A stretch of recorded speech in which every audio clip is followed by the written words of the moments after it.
Ashcombe Hall, Otoño de 1841. Todas las mañanas a las 6 en punto, Elara Bennett hacía su propio course frente al espejo, porque no podía arriesgarse que una criada viera lo que había debajo de su camisón. Y ese mañana llegó 3 minutos tarde. Y 3 minutos fueron suficientes para que el Duque de Ashcombe entrara por la puerta equivocada. Buscaba un libro de lecciones que su pupila había olvidado. Encontró algo completamente distinto.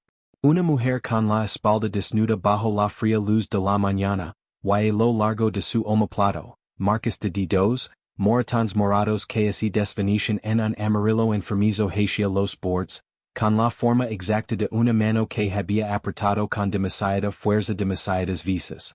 Él no jadió. No pronunció su nombre. Giró sobre sus talones, cerró la puerta suavemente detrás de él, y se quedó de pie en el corredor con la mano apoyada plana contra la madera, respirando como un hombre que acababa de ver algo que jamás podría dejar de ver. Ese momento único y silencioso, un duque que eligió el silencio sobre el escándalo, la contención sobre la exigencia, fue el comienzo de lo único en la vida de Elara Bennett que jamás le había pedido permiso primero. Quédense con nosotros. Esta historia está a punto de mostrarles hasta donde llegará un buen hombre para proteger a una mujer a quien lo enseñaron que nadie jamás lo haría. Suscríbanse para ver cómo se desarrolla esto, y cuéntenme en los comentarios desde donde nos están viendo. Me encantaría saludarlos solo para saber hasta donde ha llegado nuestra historia. La mansión es alzada sobre una loma baja, encima del río Calder, gris piedra suavizada por 200 años de hiedra, sus ventanas capturando la primera luz naranja de octubre como 100 pequeñas fogatas. George Whitfield, séptimo duque de Ashcombe, había heredado la casa a los 26 años, junto con un título que nunca había pedido, y una hija de 7 años que no sabía cómo criar solo. Su esposa había muerto en el parto. Su hija Amelia tenía ahora 6 años, velas como un gorrión y completamente devota de su institutriz. George las observaba a veces desde la ventana de su estudio. Amelia persiguiendo gansos por el jardín mientras Elara Bennett caminaba detrás de ella con pasos tranquilos y pacientes, las cintas de su gorro ondeando al viento. Y algo en su pecho se aflojaba, algo que había dejado de esperar volver a sentir. Elara había llegado a Ashcombe 8 meses antes, con 2 baúles, una carta de referencia de una vicaria en Yorkshire, y una quieta de su alrededor te la ama de Laves. Laura Finch había descrito una vez como el silencio de una mujer que ha aprendido a no ocupar espacio. En ese momento George no le había dado importancia. Ahora le daba mucha. Cuando Elara había llegado a Ashcombe el febrero anterior, fría y agitada por el largo viaje en diligencia hacia el norte, había esperado poco más que otro destino que soportar, otra casa en la que hacerse útil, hacerse silenciosa, y contar los meses hasta que las circunstancias exigieran que se marchara otra vez. Había mantenido esa misma expectativa cautelosa a lo largo de 3 posiciones anteriores, y no veía razón para pensar que Ashcombe fuera diferente. Lo que encontró en cambio la desconcertó de maneras para las que no tenía palabras de inmediato. Laura Finch la había recibido en la puerta con una taza de té caliente, antes incluso de que se quitara la capa de viaje, comentando animadamente que un viaje frío merecía una bienvenida cálida. Sin importar lo que cualquier otra persona en el condado le dijera sobre el orden apropiado en una casa, la cocinera, una mujer robusta y alegre llamada Sarah Higgins, había enviado una porción extra de cena esa primera noche para devolver algo de color a las mejillas, sin que nadie se lo pidiera. Y Amelia, pequeña, feroz, llorando a una madre que apenas recordaba, había mirado a su nueva institutriz con abierta sospecha durante exactamente 4 días, antes de decidir, con la convicción repentina y total propia de una niña, que era alguien de absoluta confianza y a quien amar sin reservas. Elara le tomó casi 2 meses dejar de esperar la crueldad escondida bajo la amabilidad. Había aprendido a través de años con Harvey Sinclair, que la calidez tan a menudo era solo el movimiento de apertura del control, una suavidad ofrecida para que su retiro posterior se sintiera como un castigo. La calidez de Ashcombe comprendió lentamente, no pedía nada a cambio. Simplemente era, de la misma manera en que el clima simplemente es, indiferente a si ella lo merecía o no. Todavía no había aprendido a confiar en ella por completo. Pero había comenzado, en pequeños y cautelosos pasos, a apoyarse en ella cuando nadie miraba lo suficientemente cerca como para notarlo. Era un martes. Amelia había dejado su cuaderno de copiado en la salida de la Institutriz la noche anterior. Y George, pasando por el corredor este de camino al desayuno, decidió ir a buscarlo él mismo en lugar de enviar a una criada. Era un pequeño mandado, del tipo que un hombre ocupado así dice a sí mismo que tiene tiempo de hacer. Tocó la puerta. Nadie respondió. Supuso que la habitación estaba vacía. Sara rara vez llegaba tarde al salón de clases y ya eran más de las 6. Abrió la puerta. Ella estaba de pie frente al lavabo, de espaldas a él, el vestido bajado hasta la cintura, un brazo levantado para lavarse el hombro.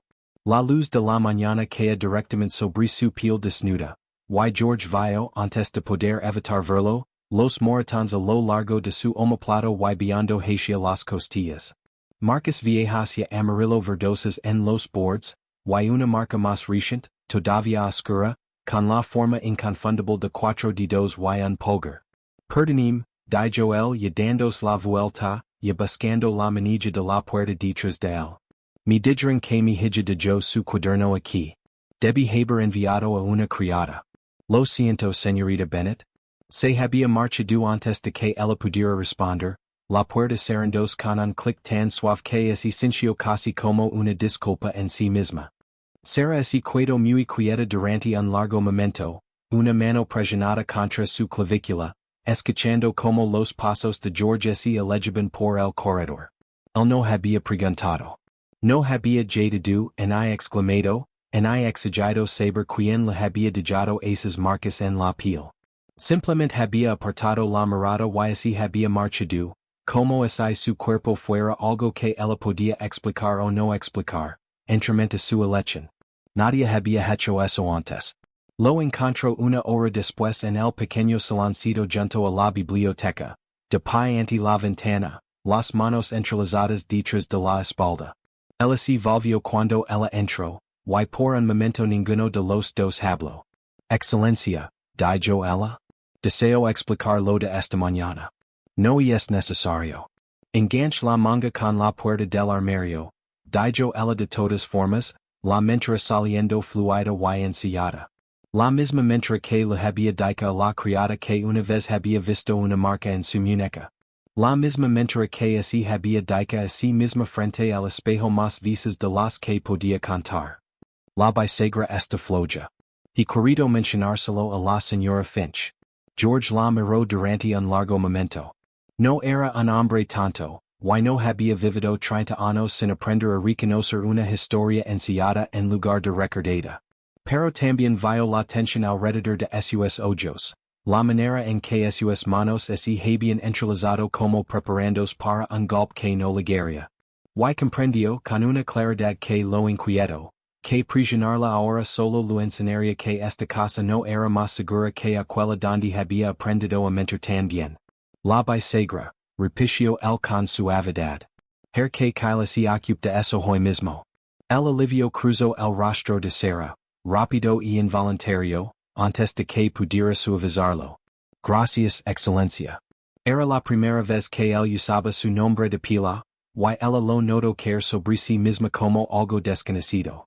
Si alguna vez liga un día en que la puerta del armario le cause más problemas de los que pueda manejar sola, dijo George, espero que me lo diga. No porque sea asunto mío, sino porque me gustaría que lo fuera, si usted me lo permite. Ella no respondió. Solo hizo una reverencia y así marchó. Y George se quedó solo en el saloncito, dando vueltas a su nombre en la mente como si fuera una moneda que acababa de descubrir que valía mucho más de lo que había supuesto al principio. Si esta historia ya les está tocando el corazón, y es exactamente por eso que hacemos esto. Suscríbanse, denos like y cuéntenme en los comentarios desde donde están viendo esta noche. Ahora volvemos a la historia. Lo que George no dijo en voz alta, Lo que en realidad había estado haciendo durante meses sin nombrarlo siquiera para sí mismo, era esto.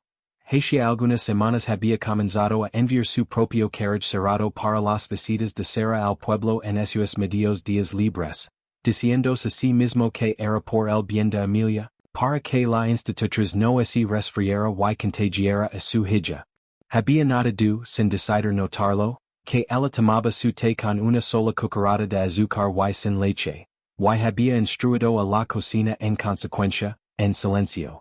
Cuando ella había dejado caer y perdido un pequeño botón de esmalte de su guante durante una caminata en el huerto, él lo había encontrado 2 días después atrapado entre la hierba, y lo había guardado en el bolsillo de su calico en lugar de devolvérselo directamente, sin saber él mismo por qué decide conservar algo tan pequeño que le pertenecía a ella.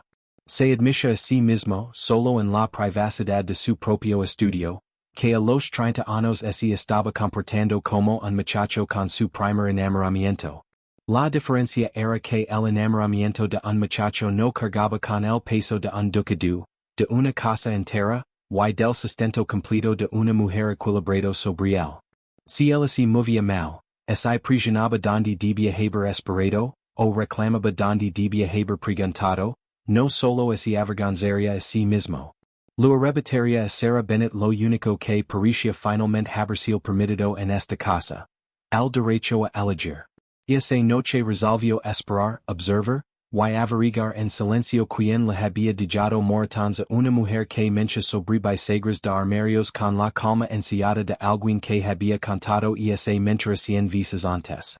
Esa misma tarde, antes de que las sombras de las decisiones de esa noche terminaran de asentarse, George se encontró en el salón de clases con el pretexto de revisar la aritmética de Amelia, aunque en realidad solo quería, durante unos minutos robados, observar a Sara moverse por una hora ordinaria sin problemas. Amelia estaba en medio de una batalla con la división larga, la lengua asomando por la comisura de la boca en feroz concentración, y Sara estaba arrodillada junto a su silla, paciente como agua quieta, guiándola por la operación por lo que evidentemente era la tercera vez. Si tengo 12 manzanas, dijo Sara, y deseo repartirlas equitativamente entre 3 amigas. Me las comería todas yo misma, anunció Amelia solemnemente, y entonces no habría ninguna división en absoluto. Sara rió una risa real, sin guardia, del tipo que George había escuchado quizás 3 veces en 8 meses, y cada vez lo golpeaba como un rayo de sol rompiendo repentinamente entre las nubes. Esa es una solución, supongo. Aunque dudo que tus amigas te lo agradezcan. No necesitan agradecerme, dijo Amelia con gran dignidad. Simplemente pueden tener envidia. George, de pie sin ser notado en la puerta, se descubrió sonriendo de una manera que se sentía completamente desconocida en su propio rostro. Fue Sara quien lo vio primero, su risa suavizándose en algo más cálido y cuidadoso cuando sus miradas se encontraron a través de la habitación. Excelencia, dijo ella. ¿Resultó satisfactorio el cuaderno? Entramente, dijo George, y no aclaró que en realidad no lo había abierto en una sola vez desde que lo había recuperado. Solo deseaba ver cómo progresaba la lección. Papa, dijo Amelia sin levantar la vista de su suma, ¿sabías que la señorita Bennett puede recitar todo el orden de los reyes de Inglaterra al revés? No lo sabía. Y es un talento muy pequeño, dijo Sara, sonriéndose ligeramente. Why no si lo permito uno útil. No estoy de acuerdo, dijo George. Creo que es precisamente el tipo de talento que uno solo desarrolla prestando mucha atención a las cosas que la mayoría de la gente considera indignas de su atención. Me parece una cualidad bastante admirable en una persona. Sara no respondió, pero algo en su postura se relajó fraccionalmente, y George levó consigo esa pequeña victoria privada durante el resto del día, como una moneda mantenida caliente en su bolsillo. Kyle Marsh había sido el ayuda de cámara del duque desde que eran niños juntos en Eton, uno hijo del amo y el otro hijo del administrador, una amistad improbable que había sobrevivido cada diferencia de posición entre ellos. Fue a Kyle a quien George confió esa misma noche lo que había visto. Moretones, repitió Kyle, dejando la bota que estaba puliendo. viejos y nuevos ambos. Una marca de agar kyle. No una queda. Y el mi dijo lo de una bisagra de armario. George exhaló, pasándose una mano por la mandíbula. Quiero saber quién la visita. Quién lo escribe. Recibe cartas? No es así? A través del correo del pueblo. Las recibe regular como un reloj, casi cada 15 días. La expresión de Kyle es y había vuelto cuidadosamente neutral. La mirada que ponía cuando ya sospechaba más de lo que estaba diciendo. Hay un nombre en esas cartas, excelencia. El señor Harvey Sinclair. Y escuchado el nombre antes. Un médico y algo así como un magistrado también, ala en el condado. Fundó un asilo de huérfanos cerca de Leeds. Si los periódicos han de creerse, un hombre bastante celebrado. Averigua lo que puedas, dijo George en voz baja. No quiero que la vigilen a ella. Quiero que la protejan. Hay una diferencia y pretendo respetarla. Y así lo que encuentro es peor que una bisagra floja. Su mandíbula es tenso. Pretendo respetar esa diferencia mucho menos suavemente. Kyle partió hacia Leeds 2 días después, ostensiblemente por negocios de la propiedad respecto a una parcela de tierra arrendada que el duque poseía en el condado, un mandado plausible que no llamaría la atención en y levantaría preguntas entre los servientes.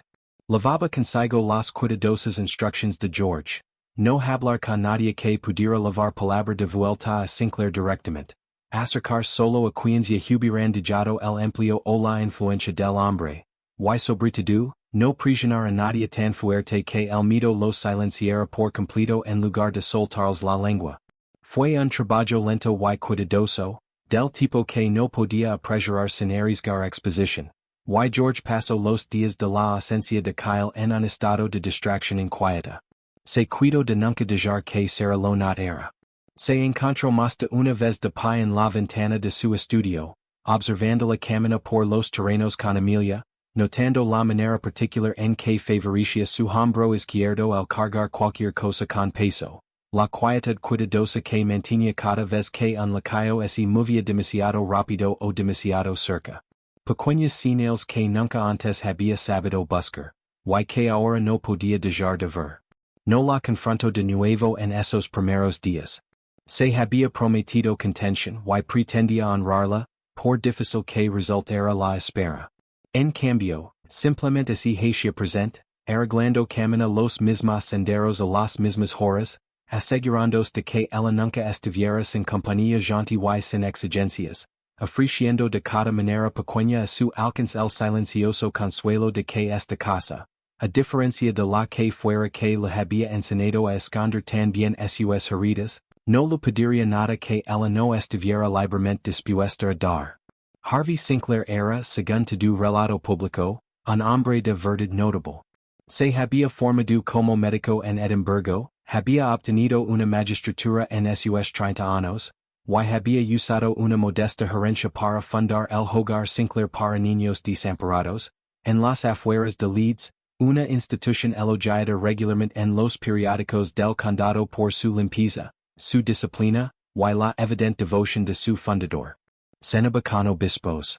Se le consultaba en asuntos de asistencia a los pobres. Madres en 3 parroquias invocaban su nombre como ejemplo para sus hijos.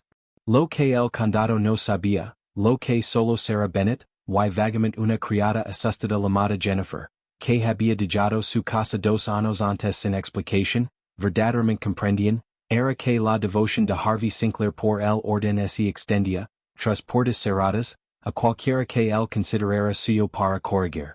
Se había convertido en el prometido de Sarah 15 meses después de la muerte repentina de sus padres por fiebre. Cuando Sarah tenía 22 años, y su hermana Emily aún no cumplía 13, el testamento de su padre redactado apresuradamente y con testigos imperfectos, había nombrado a Sinclair, un amigo de la familia, confiable, respetado, como tutor legal de Emily hasta su mayoría de edad o su matrimonio. En su momento había parecido un acto de misericordia. En realidad había sido la trampa hacia la cual Sarah había caminado con los ojos completamente abiertos, aunque impotente. Comprendía la forma de su jala con perfecta claridad, aunque nunca la había hablado en voz alta a ningún otro ser vivo. Sus padres ese habían casado en el extranjero, en una pequeña ceremonia en Calais, durante un periodo de agitación política, y la documentación de ese matrimonio, el único papel que probaba que Emily no había nacido fuera del matrimonio, que tenía derecho al apellido de su padre, a la modesta dot de su madre, y a cualquier perspectiva de matrimonio respetable en absoluto, existe en exactamente un lugar. Encerrado en el estudio de Harvey Sinclair, en una calle fuerte cuya única level poesía. Él así lo había explicado una vez, con la voz calmada y razonable que usaba para todo, incluida la crueldad. Si algo legra asuster que perturba nuestro entendimiento querida, no podría en buena conciencia continuar salvaguardando documentos pertenecientes a una familia ya no conectada con la mía. Los papeles se extravían con tanta facilidad. Ocurren incendios. Odiaría que la querida Emily sufriera por un malentendido entre nosotros. Nunca era un grito. Nunca era un golpe amenazado. No al principio. Era peor, en cierto modo. Un hombre sonriente y razonable explicando durante el te exactamente su completamente poesía el futuro de su hermana, y por extensión la poesía a ella. Los Moretones habían legado después, una vez que él comprendió que ella ese doblegaria y permanecería doblegada mientras la seguridad de Emily pendiera en la balanza. Un agar en su brazo cuando ella discrepaba con él en privado. Cordones de course apretados con dureza punitiva para corregir su postura después de que ella hablara con demasiada libertad en una cena. Una mano sobre su hombro, presionando lo suficientemente fuerte como para dejar marcas cada vez que ella se apartaba de él frente a otros y lo avergonzaba. Él había hecho esto antes, aunque ella aún no conoce la extensión completa. Jennifer, la criada que una vez había trabajado en la propia casa de Sinclair y había huido sin referencia antes que cuidarse, podría habérselo dicho. También podría haberlo hecho una joven llamada Amber, alguna vez su prometida antes que Sarah, que había roto el compromiso bajo circunstancias misteriosas 2 años atrás, y cuya familia extrañamente no hablaba del asunto en absoluto. La carta llegó un jueves, entregada con el resto del correo en la habitación del AM de Laves y lavada arriba por Laura Finch, quien había comenzado, sin admitírselo del todo a sí misma, a observar el rostro de Sarah cada vez que el nombre Sinclair aparecía en un sobre. Sarah la leyó en la privacidad de su salida, la misma habitación en la que George había entrado 3 semanas antes. Sus manos no temblaron. Las había entrenado para no hacerlo. Pero su respiración cambió, superficial y rápida, mientras leía. Mi querida, confío en que su posición en Ashcombe continúe siendo convenient. Aunque confieso que encuentro el arreglo cada vez más irregular. Una mujer comprometida viviendo tan lejos de su prometido, bajo el techo de un duque soltero, invita a habladurías que preferiría evitar. Mi tomado la libertad de arreglar las cosas para que renuncie a su puesto en Ashcombe y así traslade a Leeds, donde la boda pueda proctor según lo planeado, y donde la querida Emily, que actualmente se aloja con los Whitcomb, pueda beneficiarse de una supervisión más cercana también. Confío en que no me hará difícil esto. Usted sabe tan bien como yo son fácilmente los arreglos para la colocación de Emily, su dot, su situación en general, podrían revisarse si usted demostrara ser reasonable. Su devoto H. Sarah se sentó con la carta en su regazo durante mucho tiempo después de leerla, sus ojos fijos en la nada. Y cuando Amelia entró saltando un cuarto de hora después preguntando si podían leer otra vez lo del zorro y el cuervo, Sarah dobló la carta dentro de su manga, acomodó su rostro en su calma familiar y dijo: Por supuesto, querida. Comencemos. Laura Finch había dirigido la casa de Ashcombe durante unos años. Tiempo suficiente para conocer el ritmo de cada habitación y cada serviente en ella, y tiempo suficiente también para reconocer cuando algo en ese ritmo había fallado silenciosamente. Había visto llegar a Elara Bennett 8 meses antes, delgada y vigilante, sobresaltandos ante voces alzadas que no significaban nada, disculpandos por ocupar espacio que nadie le había pedido desocupar. Y Laura había pensado en ese momento simplemente que la muchacha había conocido las dificultades. Eran las cartas lo que más le preocupaba. Cada 15 días, sin falta, legaba un sobre con la misma letra pulcro y confiada. Y cada 15 días sin falta, los hombres de Sara y alzaban una fracción antes incluso de romper el sello, como preparandos para un golpe que aún no había llegado. No necesita responder tan prontamente, ¿sabe? Dijo Laura una noche, encontrando a Sara en un pequeño escritorio en la salida de servicio, componiendo una respuesta a la luz de una vela mucho después de que el resto de la casa se hubiera retirado. Un día de retraso nunca arruinó una correspondencia. Él no aprecia el retraso, dijo Sara sin levantar la vista. ¿Y lo que él aprecia la gobierna a usted? La pluma de Sara se detuvo. Por un momento, Laura pensó que quizás finalmente diría algo verdadero. En cambio, dobló cuidadosamente la carta sin terminar por la mitad. Es una pequeña amabilidad, señora Finch, responder con prontitud a un hombre que ha hecho tanto por mi familia. Dijo Laura en el tono particular de una mujer que había criado a 4 hermanos y enterrado a un marido difícil, y que hacía mucho había aprendido a reconocer una mentira disfrazada de gratitud. No dijo nada más esa noche, pero desde esa tarde en adelante comenzó a observar un poco más de cerca, y a mencionar una o dos veces, con bastante casualidad, a Kyle Marsh durante su cena compartida en el salón de servicio, que no le agradaba mucho el tono de las cartas del señor Sinclair, y la manera en que las manos de la señorita Bennett temblaban levemente cada vez que salaba sus respuestas. Fue, a su pequeña manera, el primer hilo de la protección de la casa tejiéndose alrededor de Sara mucho antes de que ella jamás la pidiera.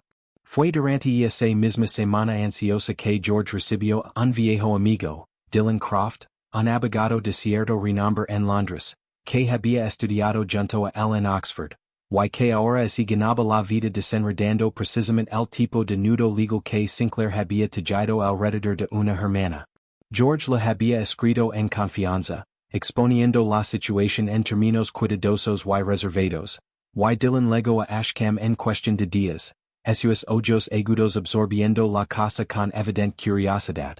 Comprenderás, dijo Dylan una vez que los dos hombres estuvieron instalados en el estudio de George con brandy que ninguno tenía muchas ganas de beber, que una tutela construida sobre un tecnicismo de documentación matrimonial extranjera es precisamente el tipo de arreglo que se derrumba en el momento en que alguien competente lo examina de cerca.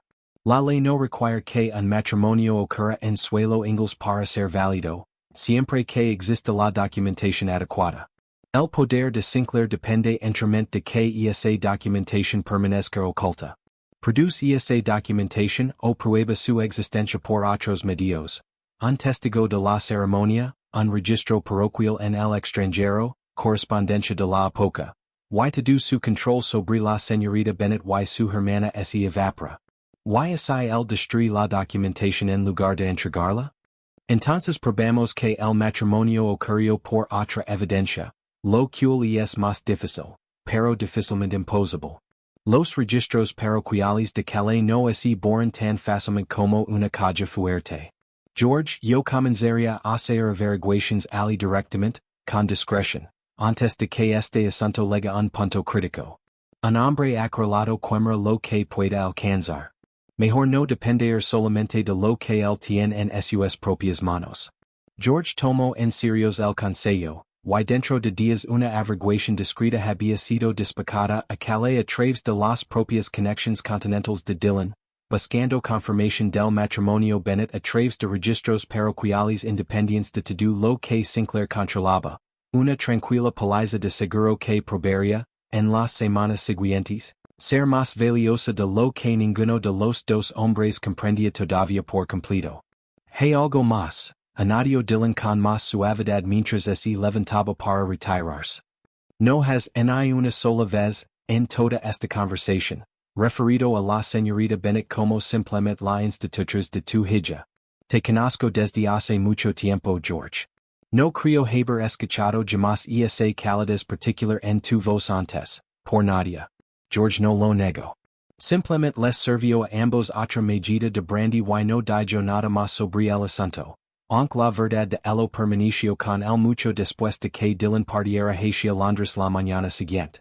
Kyle regresó de Leeds 4 días después, El sombrero todavía polvoriento del camino, y una expresión en su rostro que George, a lo largo de 20 años de amistad, había aprendido que significaba problemas que valía la pena escuchar.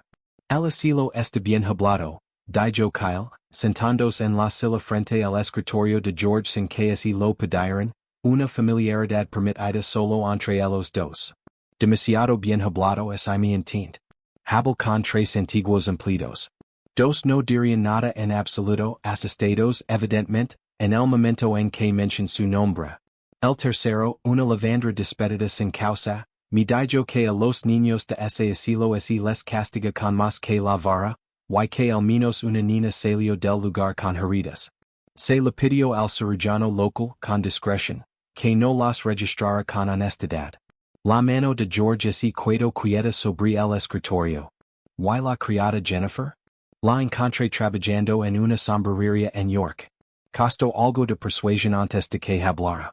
Trabajo en la propia casa de Sinclair hace 4 años, antes de que él conociera siquiera a la señorita Bennett. Se fue sin referencia, lo cual cualquier serviente respetable sabe que es casi ruinoso, porque dijo y la cito textualmente, preferiría morir de hambre antes que quedarme anemias más en la casa de ese hombre. No quiso decir más que eso. Pero le temblaban las manos todo el tiempo mientras lo decía, excelencia. George se puso de pie y camino hacia la ventana, mirando hacia el jardín que se oscurecía, donde horizontes había observado a Sarah enseñando a Amelia a prensar hojas de otoño entre las páginas de un libro. ¿Y hubo otra mujer también, no es así? Antes de la señorita Bennett. Una señorita Amber Whitworth, comprometida con él hace 2 años, rompió el compromiso de repente. Ninguna explicación que nadie en el condado haya escuchado jamás. Y su familia se ha quedado extrañamente calada sobre el asunto desde entonces. No pude acercarme lo suficiente para hablar con ella directamente. Su gente la ha trasladado con parientes en Norfolk, y no están muy dispuestos a visitantes que preguntan por Sinclair. George se volvió para mirar a su amigo. Entonces ha hecho esto antes. Más de una vez. Así parece. Y tiene el futuro de la hermana de la señorita Bennett encerrado en una caja fuerte en su estudio. Kyle asintió lentamente. Esa es la parte que más me preocupa, le soy sincero. Un hombre que ya ha demostrado poder silenciar el problema. Una criada demasiado asustada para hablar. Una prometida demasiado asustada para explicar. No dudará en usar cualquier ventaja que mantenga calada a la siguiente mujer también. George guardó silencio durante un largo momento.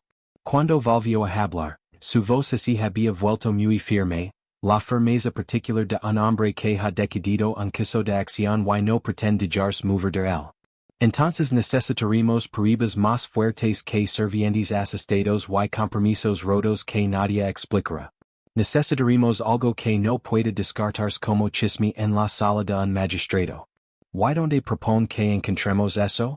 La mirada de George se dirigió, sin que él lo decidiera, hacia la puerta de su estudio, más allá de la cual, en algún lugar de la casa, Sarah Bennett probablemente estaba acostando a su hija con un cuento sobre zorros y cuervos, su manga todavía escondiendo una carta que no le había mostrado a nadie. Creo, dijo en voz baja, que tendremos que preguntarle a la única persona que lo ha estado recopilando todo este tiempo, sin admitírselo del todo a sí misma.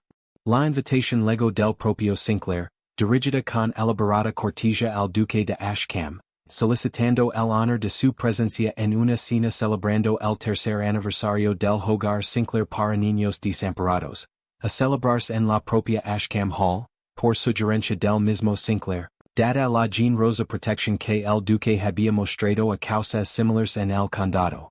George comprendió de inmediato lo que el hombre pretendía, plantarse pública y respetablemente dentro de la propia casa donde trabajaba su prometida, para recordar frente a testigos exactamente quién era ella, y para recordarle a George, con la sonriente confianza de un hombre acostumbrado a que le creyeran, que cualesquiera sospechas que un duque pudiera albergar, la palabra de un magistrado y filantropo siempre pesaría más.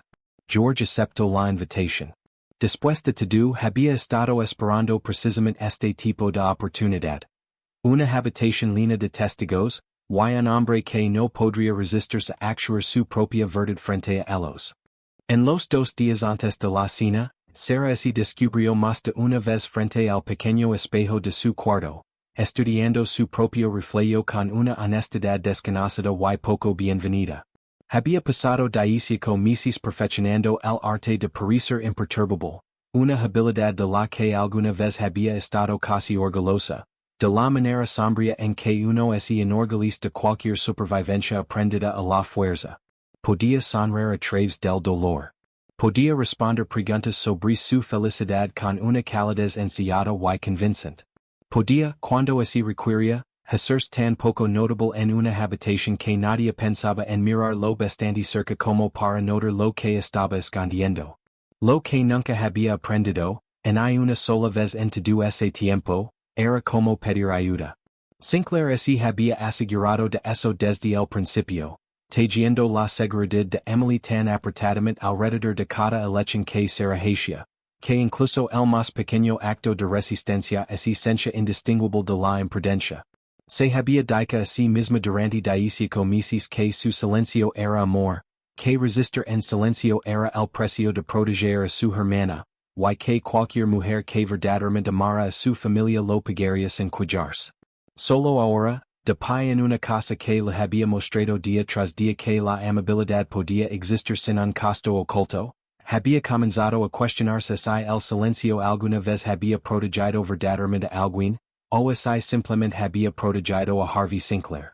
Pensó en su madre, que había muerto demasiado joven para enseñar mucho más que una cena privada entre hermanas y un puñado de canciones de cuna a medio recordar. Pensó en su padre, suya confianza en un viejo amigo de la familia había construido, aunque sin quererlo, la propia jala en la que ahora se encontraba. Y pensó finalmente, en George, firme, cuidadoso, infinitamente paciente George, que jamás en 8 meses le había pedido nada que ella no hubiera sido primero libre de recazar. Y esa noche resolvió que, sin importar lo que trajera la cena, no la pasaría escondiéndose. Y así había escondido bastante. El estar aquí, dijo Sara, de pie muy erguida en la puerta del estudio de George, 2 días antes de la cena, las manos entrelazadas tan fuerte que los nudillos se habían puesto pálidos. Bajo su techo, excelencia. Sentí que debía decírselo yo misma en lugar de dejar que lo descubriera por la lista de invitados. Recibí su carta de invitación hace algunos días, dijo George con suavidad. Confieso que la acepto deliberadamente. Algo cruzó el rostro de Sara. Sorpresa. Y debajo de ella, un cansancio que hizo que el pecho de George delira de una manera que no esperaba. Lo sabía y no dijo nada. No decía alarmarla antes de comprender cómo deciría usted Sara pueda. Hizo una pausa, eligiendo sus siguientes palabras con el mismo cuidado que había usado cada día desde aquella mañana en que entró por la puerta equivocada. Sé algo de lo que es el señor Sinclair. Sé que no es el hombre que el condado cree que es. No la he presionado porque no decía quitarle usted la elección de cuándo y cómo hablar, es que elegía hablar en absoluto. Pero le pregunto ahora, con franqueza, ¿y usted puede responder o no como dice? ¿El la lastima? El silencio se estiró tanto que George pensó que quizás ella no respondería en absoluto. Cuando finalmente habló, su voz era muy tranquila y muy firme, de la manera de alguien que ha practicado la firmeza como armadura durante mucho tiempo. Sí dijo. Y tiene el futuro entero de mi hermana en una caja en su estudio. Y hasta este momento no había sabido que alguien en este mundo me creería si lo dijera en voz alta. Le creo, dijo George. Y pretendo en esta cena, asegurarme de que todos en esa habitación le creen también, lo dicen o no. Y dirán en los 2 días siguientes una cena privada.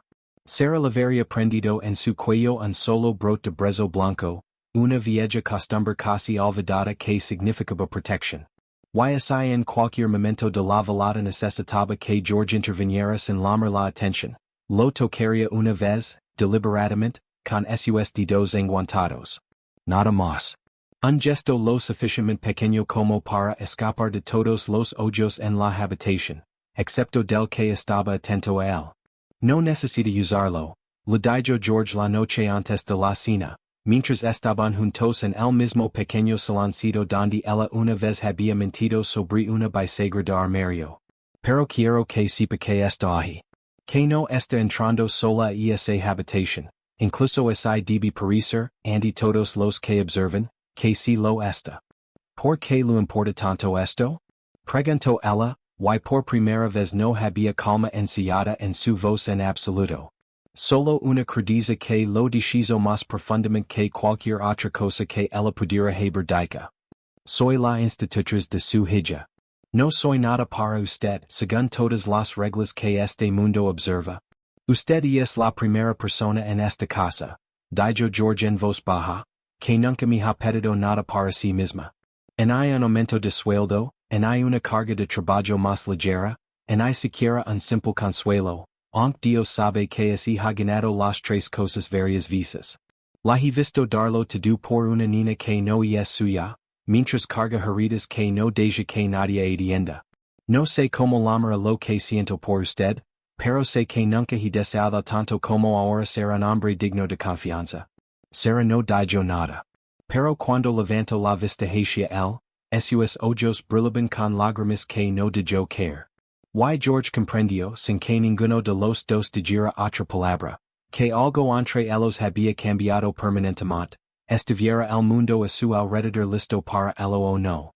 La tarde de la cena, mientras la casa bullía con los preparativos, Amelia se abrió camino hacia las cocinas, donde la cocinera, agobiada y cubierta de harina, intentaba manjar tres platos a la vez, y anunció con la gravedad de un general inspeccionando un campo de batalla que pretendía ayudar. He decidido, le dijo a Sara que había ido a buscar a su pupila y la había encontrado en cambio sentada en un banquillo, inspeccionando una bandeja de tartas con feroz concentración, que el señor Sinclair es un hombre malo, y que voy a poner arañas en su sopa. Amelia Whitfield, la voz de Sara cargaba una advertencia, aunque su boca se contrajo a pesar de sí misma. No ponemos arañas en la sopa de Nadia, por más merecido que lo tenga. Papa dice que no es amable con usted. Sara la miró, sobresaltada y conmovida a partes iguales. Tu papa es muy protector, pero debemos dejar que los asuntos de personas mayores los manejen las personas mayores, incluso a las que no nos agradan mucho. ¿Puedes prometerme que esta noche simplemente serás tu mejor y más encantadora versión? ¿Y dejarás que el resto se resuelva solo? Amelia lo consideró con la seriedad de una niña sopsando un verdadero compromiso moral. Supongo. Pero si es cruel con usted en la cena, me reservo el derecho de derramar limonada encima. Entrament por accident, por supuesto. Entrament por accident, accedió Sara, y se descubrió riendo a pesar de la tensión en su pecho, agradecida más allá de las palabras por la lealtad feroz y incondicional de una niña pequeña, en una noche en que la necesitaba. El gran comedor de Ashcombe Hall había sido preparado para 40 invitados, plata y cristal atrapando la luz de las velas a lo largo de una mesa vestida de blanco, y Harvey Sinclair llegó exactamente a tiempo, impecablemente vestido, irradiando la calidez fácil de un hombre completamente seguro de su propia bienvenida. Cruzó la habitación directamente hacia Sara, tomó su mano y la besó con galantería ensayada, a plena vista de los invitados reunidos. Mi querida, dijo lo bastante fuerte para que los cercanos lo escucharan. Que bien así vi. El aire del campo le sienta bien.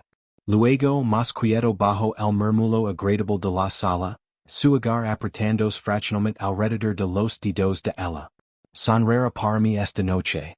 No me avergonzará en la casa de este hombre. Por supuesto Harvey, dijo ella, su voz perfectamente ligera, perfectamente agradable. Y George, observando desde un metro de distancia, sintió que algo frío y furioso se instalaba en su pecho ante lo fácilmente que ocurría la transformación, ante lo completamente que ella podía enterarse bajo una sonrisa. A través de los primeros platos Sinclair actuó devoción de manera hermosa. Habló de las buenas obras de su asilo, provocó risas gentiles con una historia bien contada, elogió el vino, elogió la casa de su anfitrión, elogió dos veces el excelente carácter de la institutriz de la joven pupila del duque, una mujer de notable firmeza, como siempre la he encontrado. Bajo la mesa, invisible para todos menos para Sara, su mano encontró la muñeca de ella y la sostuvo, no con violencia, pero con una presión que le cortó el aliento, un recordatorio silencioso de exactamente quien controlaba la velada. No todos los invitados en esa mesa eran ciegos a las corrientes que se movían bajo la conversación agradable. Quien Ashby, un joven abogado recién legado al condado y sentado lo suficientemente cerca como para observar tanto al duque como a Sinclair a lo largo de la comida, comentó en voz baja a su compañera de cena, una señora Redmayne, que encontraba algo vagamente teatral en la calidez de Sinclair. El tipo de encanto que un hombre ensaya frente a un espejo en lugar de uno que simplemente existe en él. ¿Y es usted poco caritativo?, murmuró la señora Redmayne, aunque sus ojos se desvieron inconscientemente hacia el rostro pálido y compuesto de Sara, al otro extremo de la mesa. Quizás, admitió quien.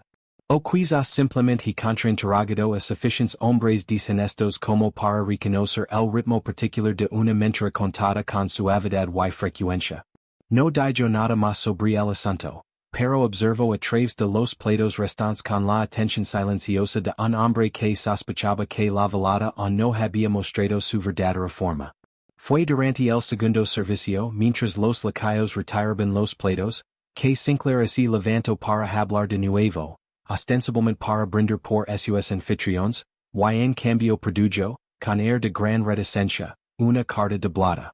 Había esperado no traer a colación este asunto en compañía, dijo su voz pitchada para lavar, su expresión organizada en cuidadoso pesar.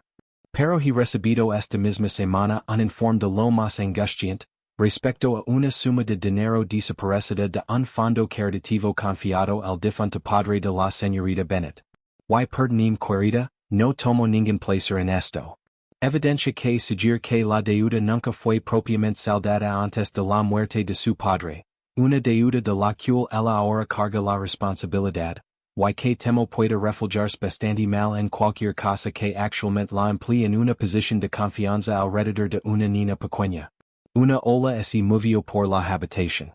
Sara se puso muy pálida, su mano elevándose inconscientemente hacia su cuello, hacia el brote de brezo blanco prendido allí. Lo tocó una vez. George se levantó lentamente, sin prisa, cada centímetro la autoridad compuesta de su título, y la habitación se calmó instantáneamente a su alrededor. Esa es una acusación seria, señor Sinclair, dijo. Y me gustaría mucho ver el documento que sostiene, si tuviera la amabilidad. Sinclair, titubeando solo levemente, se lo entregó. George lo desdobló, lo estudió en silencio durante un largo momento, y luego levantó la vista, su expresión indecifrable. Esta carta está fechada hace 3 semanas, dijo, y pretende provenir de un banco en Leeds, respecto a una deuda contraída, según este texto, en el año en que la señorita Bennett habría tenido 11 años. Confieso que siento curiosidad, señor Sinclair, de cómo una niña de 11 años llegó a ser personalmente responsable de un fondo caritativo. Quizás pueda usted iluminar la sala. Un murmullo de risa incierta se movió entre los invitados. La compostura de Sinclair titubeó, apenas, pero lo suficiente. La deuda era de su padre por supuesto heredada al. Las deudas heredadas no suelen lavar la propia firma del deudor. Dijo George, girando el papel para que varios invitados cercanos pudieran verlo por sí mismos. Y sin embargo, aquí el pai hay una firma que pretende pertenecer a la propia señorita Bennett, fechada como hidica, cuando ella era una niña de 11 años. Tengo cierta familiaridad con la letra de la señorita Bennett por su correspondencia respecto a la educación de mi hija. Esta no lo es. La habitación se había cuidado muy quieta. La sonrisa de Sinclair permanecía fija en su lugar, pero algo debajo de ella había comenzado a agrietarse visiblemente. Excelencia lo aseguró. También he tenido ocasión, continuó George, su voz sin alzarse nunca, sin perder nunca su calma, en esta última quincena de hacer algunas averiguaciones propias, señor Sinclair, respecto a una criada llamada Jennifer, que dejó su empleo hace 4 años en evidente angustia. Respecto a una señorita Amber Whitworth, cuyo compromiso con usted terminó bastante repentinamente hace 2 años, bajo circunstancias que su familia ha sido notablemente reacia a discutir. Y respecto a ciertas heridas sufridas por niños bajo su cuidado en el hogar Sinclair, que a un cirujano local ese le pidió según mi dica, no registrar con completa honestidad. Cada mirada en la habitación ese había vuelto ahora hacia Sinclair, cuyo rostro ese había vaciado de todo rastro de su calidez ensillada. Esto es indignante, dijo él, su voz elevándose por primera vez en toda la noche. ¿No me quedara aquí a ser calumniado frente a? Nadie lo ha calumniado, señor, dijo George con suavidad. Simplemente he repetido lo que varias personas asustadas estuvieron dispuestas a contarle a mi administrador, una vez que comprendieron que no necesitaban temer represalias por contarlo. ¿Ha construido usted una reputación muy fina, señor Sinclair, sobre el silencio de personas demasiado asustadas para hablar en su contra? Sugeriría que esa reputación es bastante menos sólida de lo que usted ha creído. Fue entonces, frente a 40 testigos, que Harvey Sinclair cometió su error final y más costoso. Se volvió hacia Sarah, su compostura completamente desaparecida ahora, su voz baja y viciosa en un registro que la habitación jamás había escuchado de él. ¿Tú hiciste esto, dijo? Desagradecida conspiradora? Te lo he dado todo. ¿Y protegido a tu hermana de la ruina estos 2 últimos años? ¿Y así me lo pagas? ¿Susurrando un duque a mis espaldas como una? Y es suficiente, dijo George. Y aunque su voz no es elevó por encima del volumen conversacional, algo en el silencio la habitación más completamente de lo que un grito jamás podría haberlo hecho.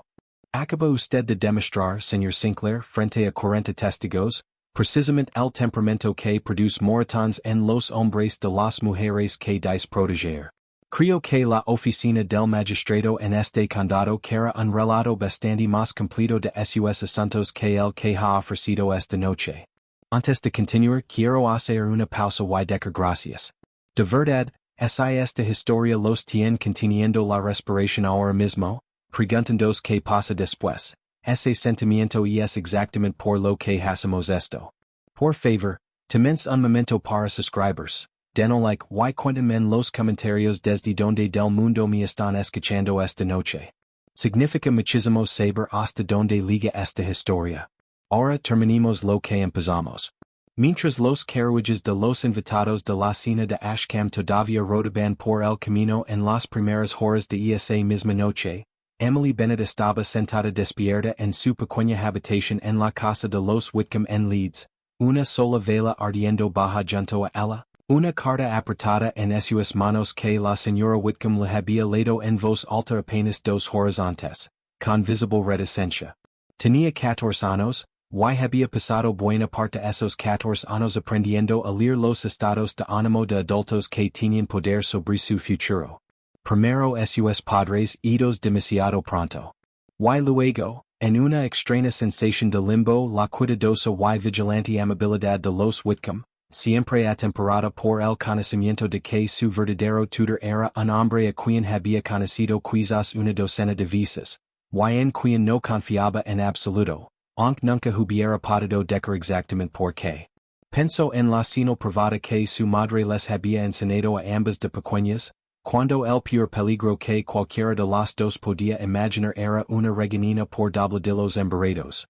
2 dedos presionados sobre el corazón, significando estoy aquí y no me voy. No la había usado en años. Se encontró esa noche presionando sus propios dedos contra su pecho, sola en la oscuridad, susurrando el nombre de su hermana como una pequeña oración privada de que alguien, en algún lugar todavía pudiera venir.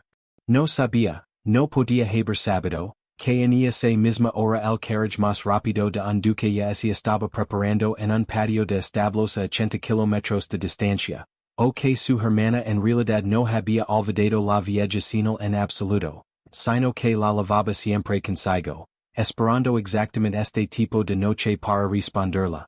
La cena apenas había terminado, los invitados marchándose en grupos silenciosos y escandalizados, cuando Kyle apareció junto al codo de George con el rostro tenso de urgencia. Excelencia, un mensajero acaba de llegar de Leeds. Es sobre la hermana de la señorita Bennett. George encontró a Sara en un pequeño saloncito, todavía en su vestido de cena, las manos presionadas planas contra sus rodillas como si se sostuviera a sí misma por pura fuerza de voluntad. Se acercó de inmediato y se arrodilló ante su silla, un acto de deferencia que ningún duque le debía a ninguna institutriz, y uno que realizó sin pensarlo dos veces. ¿Qué sucede? Preguntó ella, leyendo el cambio en su rostro antes de que él dijera una palabra. Un mensaje de los Whitcomb, donde su hermana se hospeda actualmente. Parece que el señor Sinclair, anticipando que esta noche quizás no fuera enteramente su favor, despachó instructions hace algunos días, antes de llegar siquiera a Ashcombe, para que Emily fuera recogida y trasladada con un pariente suyo en Northumberland, alegando, y cito la carta tal como me la relataron que, su actual tutora cree que su present situation es inadecuada, dadas ciertas inestabilidades en el carácter de su hermana. Sara se puso blanca. Pretende levársela esta noche, antes de que el resultado de esta cena pueda llegar a Leeds y deshacerlo. El mensajero dice que el carriage estaba dispuesto para primera hora de la mañana. Sara estaba de pie antes de que él terminara de hablar. Entonces no tenemos tiempo en absoluto. George no vaciló. Dentro de la media hora, su carriage más rápido estaba listo en el camino, llamando junto a su escolta, y Bradley Hart, el abogado de la familia, sacado de su propia mesa de cena por una nota urgent y llegando a Ashcombe en visible desorden, había sido puesto al tanto de cada detalle de la tutela. El testamento y la carta fraudulenta ahora sentados como evidencia en posesión de George. El testamento nombra a Sinclair como tutor. Dijo Bradley con gravedad, revisando los papeles a la luz de la lámpara del carriage mientras el vehículo tranquiteaba a través de la oscuridad. Pero la autoridad de un tutor puede ser cuestionada ante un magistrado por motivos de inadecuación demostrada. Y creo que la actuación de esta noche, junto con lo que su administrador ha descubierto, constituye motivos bastante convincentes. El problema es el tiempo. Si él retira a la niña del cuidado de los Whitcomb antes de que podamos presentar un desafío formal, podría alegar que cualquier objeción posterior es simplemente una familia descontenta interfiriendo con un arreglo legal. Entonces debemos llegar a ella primero, dijo Sara, su voz tensa pero firme, sentada frente a George con las manos entrelazadas tan fuerte que los nudillos se le habían puesto blancos. Lo que sea necesario. George extendió la mano a través del carriage y, con la misma deliberación cuidadosa que había mostrado con ella desde el principio, colocó su mano sobre la de ella, sin apretar, sin exigir, simplemente presente. ¿Puedo? Preguntó en voz baja, y cuando ella giró su mano bajo la de él y entrelazó sus dedos, él lo comprendió como respuesta suficiente. Llegaremos a ella, dijo. Le doy mi palabra. En algún momento después de medianoche, con el carriage todavía a horas de Leeds y el camino accidentado bajo las rutas, Sara rompió un largo silencio con una pregunta que evidentemente había estado conteniendo. ¿Y si llegamos tarde? Su voz apenas se alzaba por encima del sonido de las rutas. ¿Y si ya la ha trasladado y llegamos a nada más que una casa vacía y una dirección de reenvío que él no tiene ninguna obligación de darnos? Entonces seguimos la dirección, dijo George simplemente. ¿Y si no hay dirección? Contratamos a cada abogado y investigador del condado hasta encontrar uno. No traje mis caballos más rápidos y saca mi abogado de su cena a medianoche para abandonar esto ante la primera dificultad. Quest lo que quest, tome lo que tome, no nos detendremos hasta que Emily esté a salvo. ¿Usted no la conoce, dijo Sara? Nunca la ha conocido siquiera. ¿Por qué gastaría tanto por una desconocida? George guardó silencio un momento, observando el campo oscuro pasar borroso tras la ventana. ¿Por qué ella no es una desconocida para usted? Dijo finalmente. ¿Y por qué he llegado a comprender este último mes que proteger a las personas que amas significa muy poco si se detienen en el momento en que protegerlas se vuelve inconveniente? No pretendo ser un hombre cuyo cuidado solo liga tan profundo como la conveniencia lo permite. Sara no dijo nada, pero no soltó su mano de nuevo durante el resto del viaje. Y en algún momento de la hora más oscura antes del amanecer, agatada mas ala de su compostura, permitio que su cabeza descansara contra el hombro de George, y George así quedo muy quieto, sin querer perturbar en un momento de la confianza que ella finalmente, tentativamente, le había extendido. Llegaron cuando la luz gris se rompía sobre los tejados de Leeds, el carriage traqueteando hasta detenerse frente a una casa modesta pero respetable, donde ardía una lámpara en una ventana del piso superior. Sarah estaba fuera del carriage antes de que se detuviera por completo, corriendo por los escalones de entrada con una velocidad que sobresaltó a la anciana criada que respondió a sus golpes frenéticos. Señorita Bennett, la muchacha que bajó corriendo las escaleras un momento después, todavía en camisón, el cabello oscuro suelto sobre los hombres, era inconfundiblemente la hermana de Sarah, los mismos ojos firmes, aunque no desgastados por el mismo cansancio. Emily, de 14 años, se lanzó a los brazos de Sarah con el alivio sin guardia de una niña que claramente había pasado una noche muy asustada. Había una carta, dijo Emily, sus palabras derramándose contra el hombro de Sarah. La señora Whitcomb me la leo, que sería recogida esta mañana y enviada lejos. Y no entendí por qué y estaba tan asustada. Estás a salvo, dijo Sarah con fiereza, presionando un beso en el cabello de su hermana. Te lo permito, Emmy, estás a salvo. ¿Recuerdas nuestra vieja sino? La que nos enseñó mamá. Emily se apartó lo suficiente para encontrar los ojos de su hermana. Y entre ellos pasó un pequeño intercambio privado. Dos dedos presionados brevemente sobre el corazón, un código de la infancia entre hermanas que significaba, estoy aquí y no me voy. Un gesto tan viejo y tan familiar que todo el rostro de Emily se deshizo de alivio al verlo. ¿Lo recordaste, susurró Emily? Nunca lo he olvidado en una sola vez, dijo Sarah. Mientras las hermanas se abrazaban, Bradley Hart se ocupó del negocio más práctico de la mañana, llamando a un magistrado local de su conocimiento y, dentro de la hora, asegurando una orden de emergencia que impedía el traslado de Emily del cuidado de los Whitcomb, pendiente de una investigación completa sobre la conducta de su tutor. Fue, admitió Bradley después, una de las maniobras legales más rápidas de su carrera, ayudada considerablemente por el hecho de que las noticias de la cena de la noche anterior ya habían comenzado, notablemente, a llegar a Leeds por medio de chismes de servientes, y un corresponsal de periódico particularmente emprendedor que había estado presente entre los invitados. La reputación de Sinclair se está deshaciendo incluso más rápido de lo que esperaba. Le dijo Bradley a George en voz baja mientras concluían los asuntos de la mañana. Tres familias que alguna vez cantan sus alabanzas ya han enviado notas reiterando su patrocinio del hogar Sinclair. Sospecho que para el fin de semana, el condado habrá reconsiderado por completo su opinión sobre el hombre. Y sobre la tutela, con la evidencia que ha reunido la deuda fabricada, el patrón con la criada y la exprometida, y ahora este intento de traslado bajo falsos pretextos, creo que tenemos motivos más que suficientes para que se revocada por completo, y la documentación original del matrimonio liberada de su caja fuerte por orden judicial.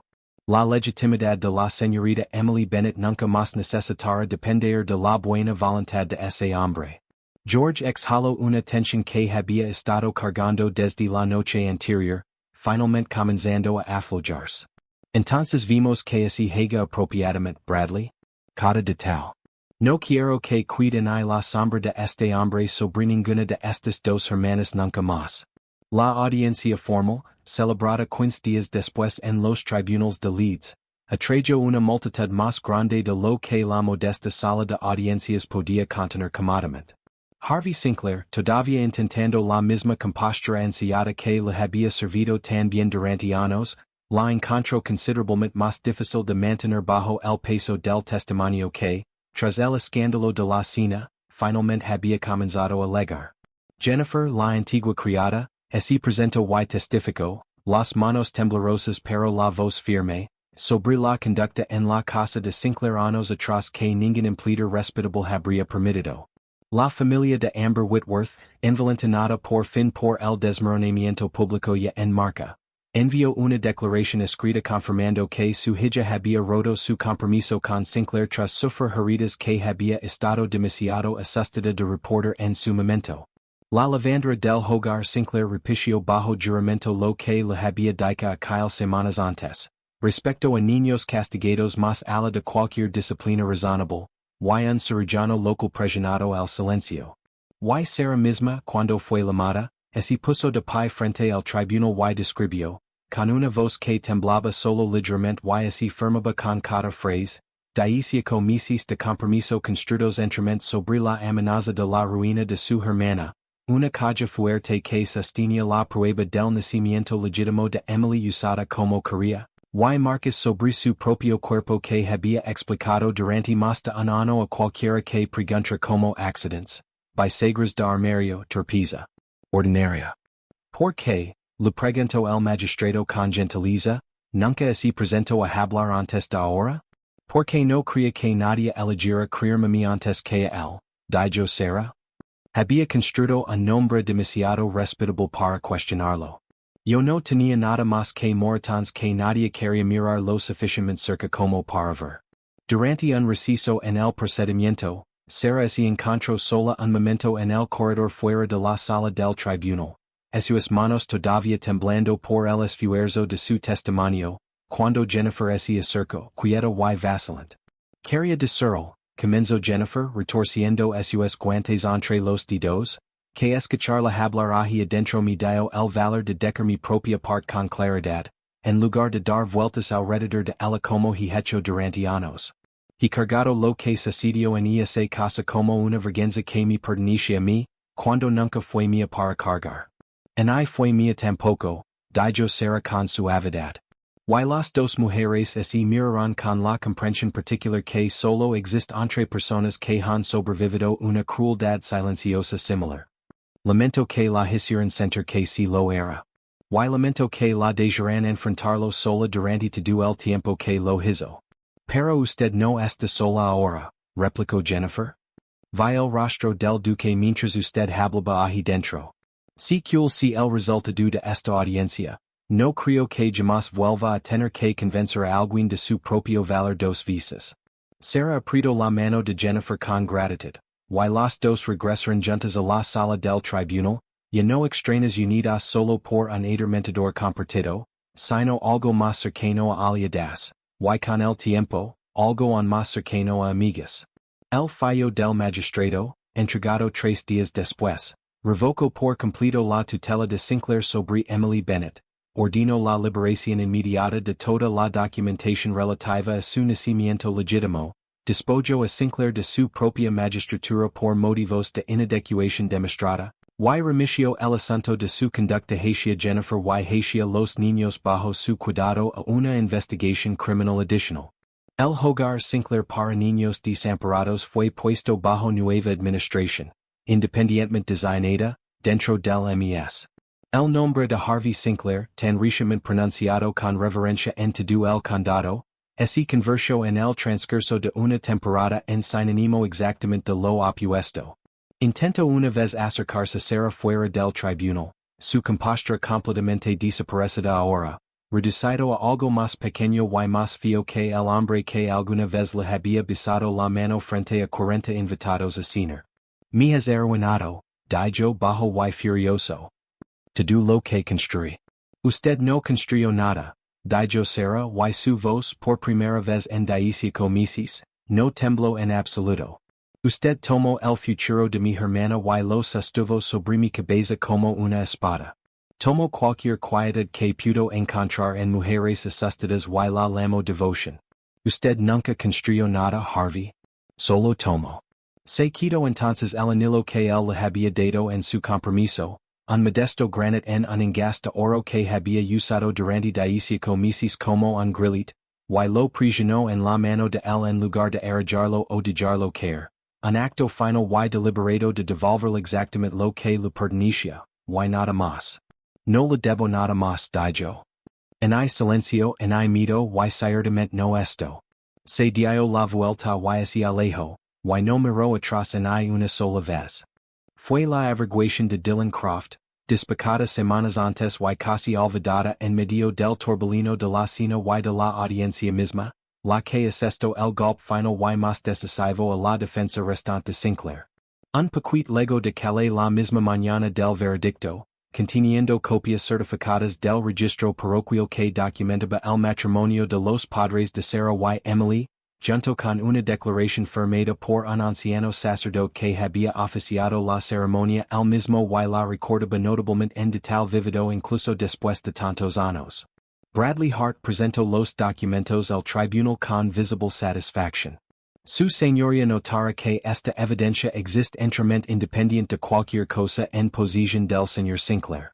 Si lo que cita los papeles que él alega tener en su caja fuerte, existen o no en absoluto, o hayan sido alguna vez algo más que una amenaza sin sustancia detrás. La legitimidad del nacimiento de la señorita Emily Bennett está ahora probada más allá de toda duda posterior, tanto por registro como por testigo viviente. La revelación cayó sobre la sala del tribunal con fuerza visible.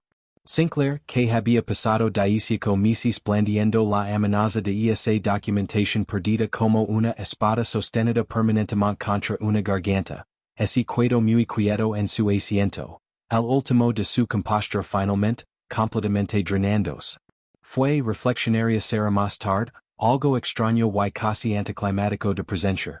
El colapso de una amenaza que había gobernado tanto de su vida, deshecha no por confrontación, sino simplemente por el trabajo tranquilo y paciente de personas que así habían negado a aceptar la palabra de él como la única verdad disponible. En las semanas que siguieron, la forma completa de las consecuencias así asentó sobre todos los involucrados, cada uno según lo que había ganado. Harvey Sinclair enfrentó precisos criminals por la carta de deuda fabricada, su magistratura permanentemente revocada, su nombre borrado de cada patrocinio caritativo que alguna vez había reclamado. Los susurros lo siguieron fuera del condado por completo, dentro del año.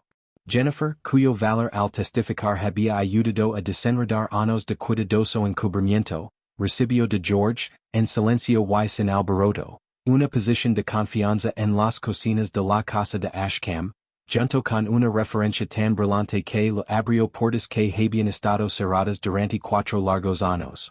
La familia de Amber Whitworth, habiendo finalmente hablado la verdad en voz alta, así encontró recibida con simpatia en lugar del escándalo que tanto habían temido, y Amber misma, dentro del año, así compromiso de nuevo, esta vez con un caballero llamado Charlie Redmayne, elegido enteramente por su propia voluntad.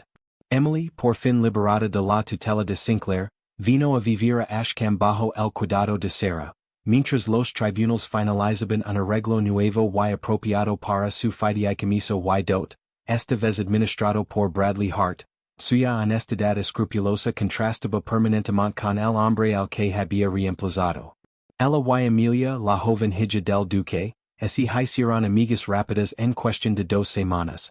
Las dos frecuentemente encontradas juntas en el huerto, inventando juegos elaborados que Sarah observaba desde la ventana del salón de clases con un dolor de gratitud que no sabía que aún era capaz de sentir. Fue casi un mes después de la audiencia, en una tarde suave de finales de noviembre, que George le pidió a Kyle que entregara una carta selada a la salida de Sarah, en lugar de buscarla en persona, una elección que le había costado cierta deliberación la noche anterior. He pensado mucho en lo que significa pedir algo a una persona que ha pasado mucho tiempo teniendo cosas pedidas de ella sin su consentimiento. Descubro que no deseo ser una persona más que toma sin preguntar, por más suavemente que así pretende y se toma. Usted es y seguirá siendo mientras usted lo dice, la institutriz de Amelia, con toda la seguridad que esa posición le brinda a usted y a su hermana, sin importar lo que suceda o no entre nosotros. Quiero que sepa esto claramente y que lo cree, porque comprendo que pueda tomar algo de tiempo antes de que confíe en una promesa hecha bajo este techo. Pero dire también, porque creo que usted merece honestidad incluso cuando la honestidad es inconveniente, que he legado a amarla. No de repente, y no a la ligera, sino de la manera lenta y acumulativa en que uno liga a amar a una persona, a través de 8 meses de pequeñas amabilidades nada das y devueltas, de valencia silenciosa presenciada de cerca, de observar alguien elegir la gentileza hacia una niña una y otra vez, incluso cuando el mundo le ha mostrado tan poca gentileza a cambio. No lo estoy pidiendo nada. Lo estoy diciendo lo que es verdad, y dejando el resto entremente en sus manos. Si usted dice permanecer solamente como la institutriz de Emilia, tendrá mi respeto completo y la protección completa de esta casa durante todo el tiempo que lo dice. Si dice algo más, solo necesita decírmelo, de la manera y en el momento que le parezcan correctos. No abrir la puerta por usted. Solo esperaré del otro lado de ella, todo el tiempo que tome, hasta que usted elija abrirla por sí misma. Suya, en cualquier capacidad que usted me permita. George. Sarah leo la carta 3 veces antes de doblarla, y así sento largo rato en su escritorio, mirando hacia el mismo huerto donde Emily y Emilia estaban en ese momento enfrascadas en algún juego elaborado, involucrando manzanas quedas y mucha risa. Penso en diecico meses pasados sobresaltandos ante el contacto de un hombre, en aprender a hacerse pequeño y silenciosa y imperceptible para no invitar su atención, en un cuerpo que había dejado de confiar por completo como propio. Penso también, en un duque que una vez la había visto en su momento más expuesto y vulnerable, y había apartado la mirada, y había cerrado la puerta con el clic más suave que jamás había escuchado, sin pedir nada, sin exigir nada, solo ofreciendo siempre. Se levantó, y enderezó el vestido y caminó la longitud del corredor hasta el estudio de George, donde lo encontró en su escritorio, visiblemente preparándose para cualquier respuesta, incluso un rechazo entregado con amabilidad. Él no se levantó a recibirla a mitad de camino, no extendió la mano, no hizo nada en absoluto excepto esperar, exactamente como había prometido. Sarah cruzó la habitación ella misma, cerrando la distancia entremente en sus propios términos, y así detuvo frente a él. ¿Puedo? Preguntó haciendo eco deliberadamente de la pregunta que él le había hecho tantas veces antes de cada contacto, cada pequeño gesto de consuelo, cada momento en que él podría haber tomado, y en cambio solo había ofrecido. Cualquier cosa, dijo George, su voz áspera de sentimiento que ya no es molestaba en ocultar.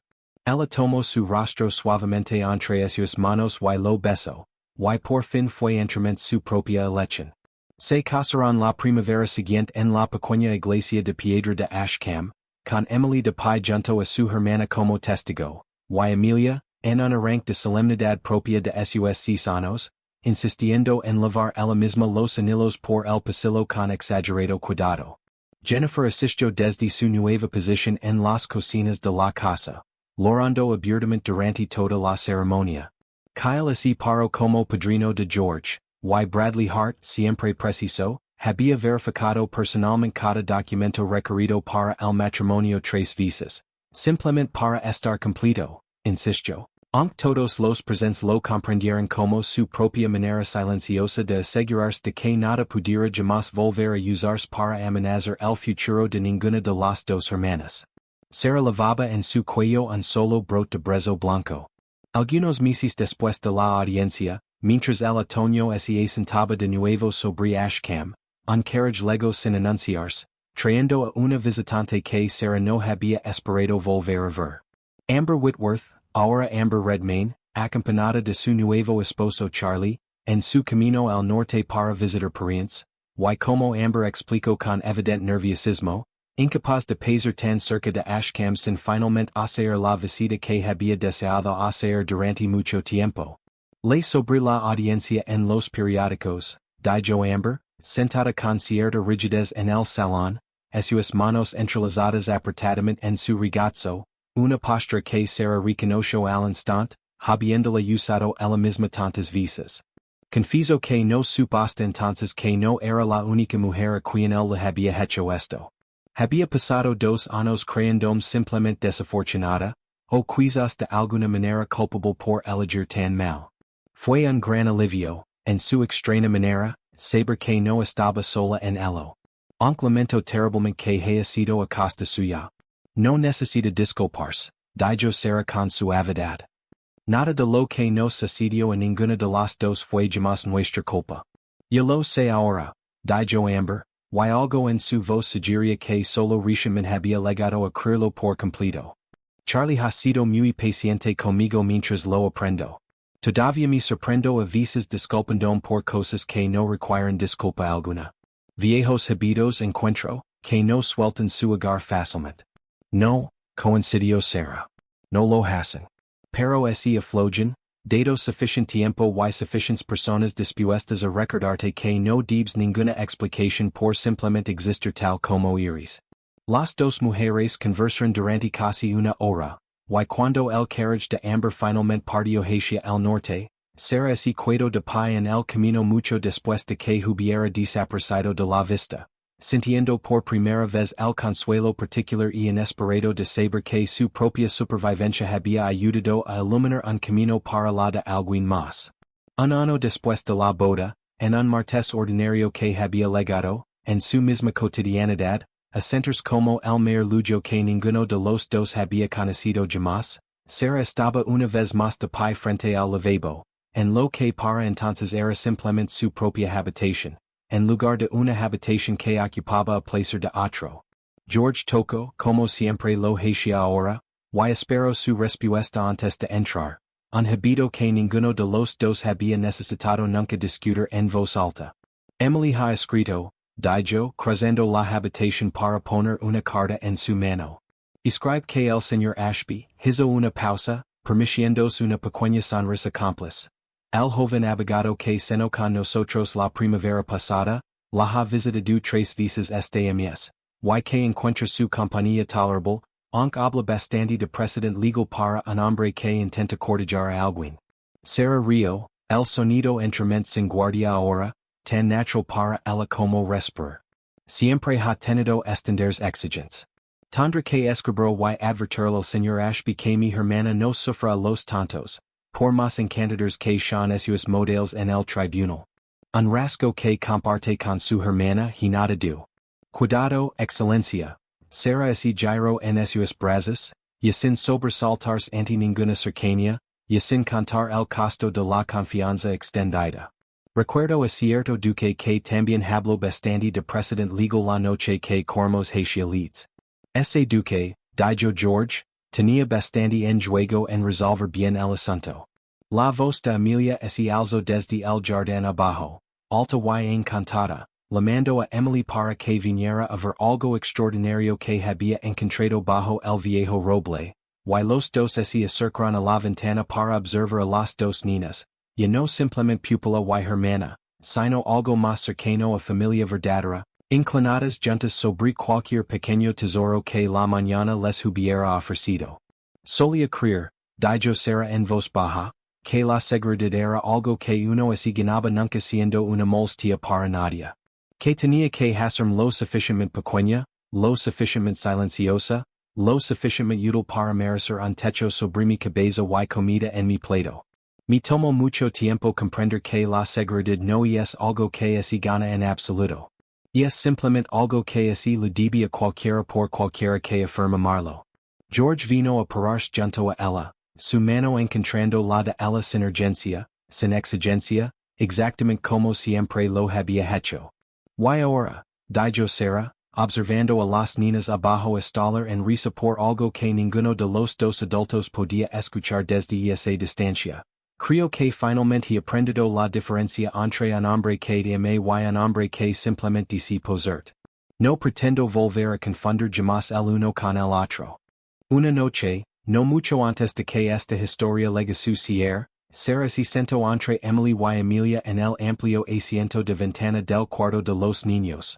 Las dos niñas apretadas a cada lado de ella mientras la última luz se desvanecía sobre los terrenos de Ashcombe. Y se encontró sin que se lo pidieran, ofreciendo la única lección que más hubiera deseado que alguien le hubiera dado a su edad.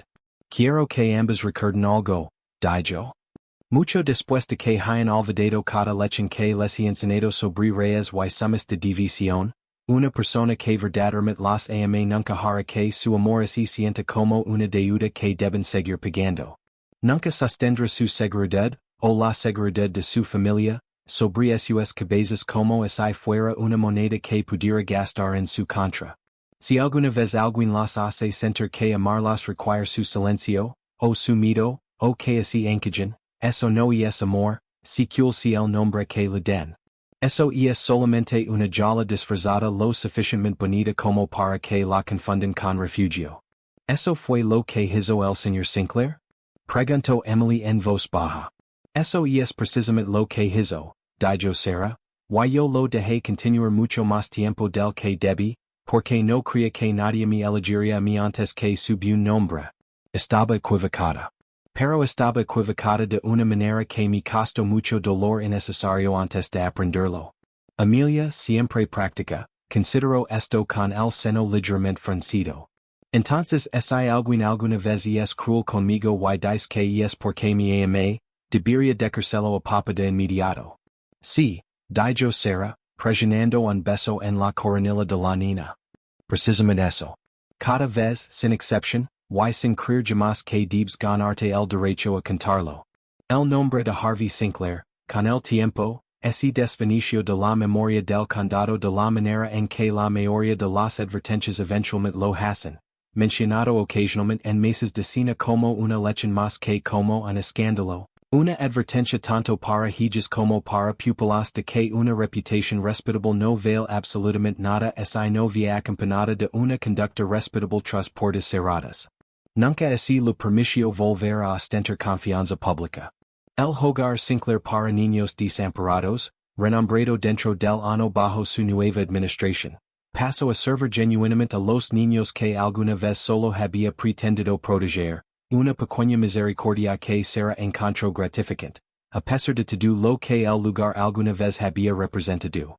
Emily creció hasta su mayoría de edad bajo la tutela firme y honesta que Bradley Hart preveó, su legitimidad y dot aseguradas más allá de cualquier amenaza posterior, su futuro entrenamiento suyo para dar forma. Jennifer ascendió dentro de 3 años a convertirse en ama de llaves de una hermosa casa en York. Levando siempre consigo la confianza silenciosa que el valor de Sarah había ayudado a restaurar en ella. Y en Ashcombe, en los años que siguieron, la risa se convirtió simplemente en el sonido ordinario de la casa, en lugar de una excepción rara y sorprendente. Si hay una sola verdad que esta historia espera de Charles, y es esta. El abuso rara vez se anuncia a sí mismo con un puño alzado en público. Se esconde con mayor frecuencia detrás de buenas reputations, donations caritativas, títulos respetables, y la calma ansiada de personas que han aprendido que la amabilidad actuada con sufficient volumen excusa la crueldad practicada en silencio. Sobrevive gracias al silencio de aquellos demasiado asustados para hablar, y gracias a la suposición de que nadie creerá a la persona con los moretones antes que a la persona con el buen nombre. Lo que cambió todo para Sarah no fue un rescate en la forma en que a menudo lo imaginamos. No fue un hombre irrumpiendo para pelear sus batallas por ella.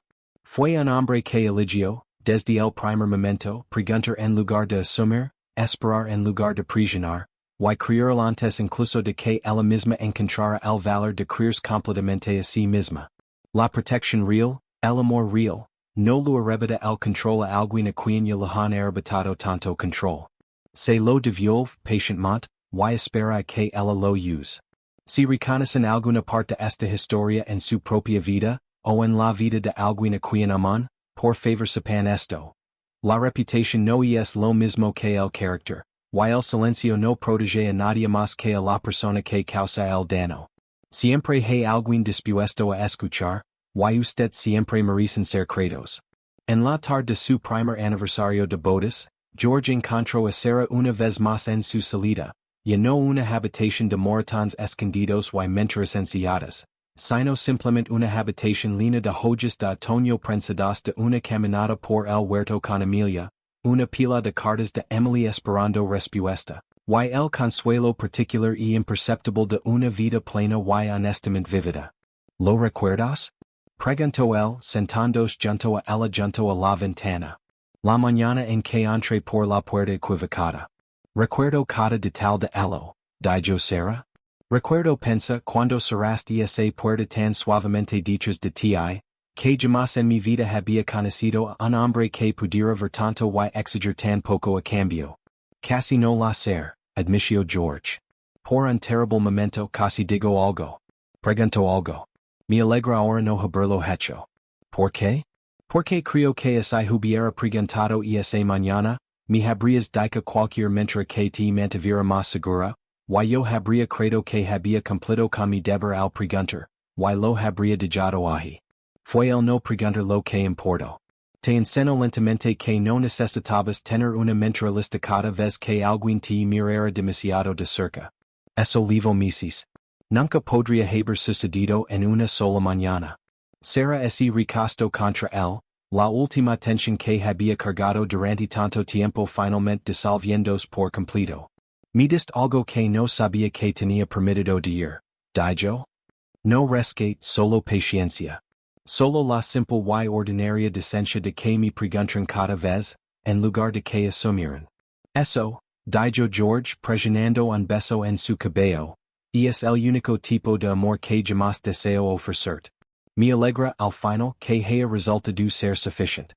Ahí es donde dejamos el Duque de Ashcombe y su duquesa, en una casa por fin llena de risa que ya no tiene que ser silenciosa, con una hermana a salvo bajo su techo. Una niña pequeña que ganó no solo el amor de una madre, sino una tía que la concentra sin remedio por el resto de sus días. Gracias, de verdad por pasar este tiempo con nosotros. Historias como esta existen porque personas como ustedes eligen escuchar, compartir, creer que estos viejos y silenciosos relatos de Valencia todavía importan. Si la historia de Sarah y George los conmovió esta noche, les agradecería muchísimo que se suscribieran para más historias como esta. Digan unlike cuéntenme los comentarios que momento fue el que más los tocó. Leo cada uno de ellos, me encanta saber que parte del viaje se quedó con ustedes por más tiempo. Hasta nuestra próxima historia juntos. Cuídense mucho, cuiden también a quienes tienen cerca.